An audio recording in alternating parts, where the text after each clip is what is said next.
This is story about TH cooking class from Europe food. Bangers and mash from England.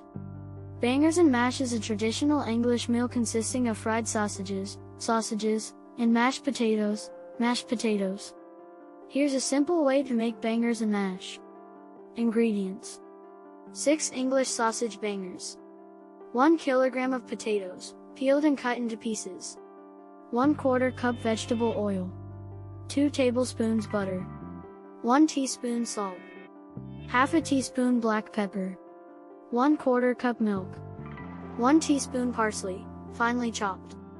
Steps: preheat the oven to 180 degrees Celsius. Place the bangers on a greased baking sheet and bake for 20 to 25 minutes, or until cooked through. Meanwhile, heat the oil and butter in a large saucepan over medium heat. Add the chopped potatoes and mix well. Cover the pot with a lid and cook for 15 to 20 minutes, or until the potatoes are tender. Remove the potatoes from the pot and add the salt, black pepper, milk and parsley. Mash the potatoes with a fork until smooth. Place the bangers on a plate and drizzle with the desired sauce. Serve mashed potatoes on the side. Enjoy. Note: you can also add gravy or mustard sauce to the sausage bangers before serving. You can also replace sausage bangers with processed mincemeat.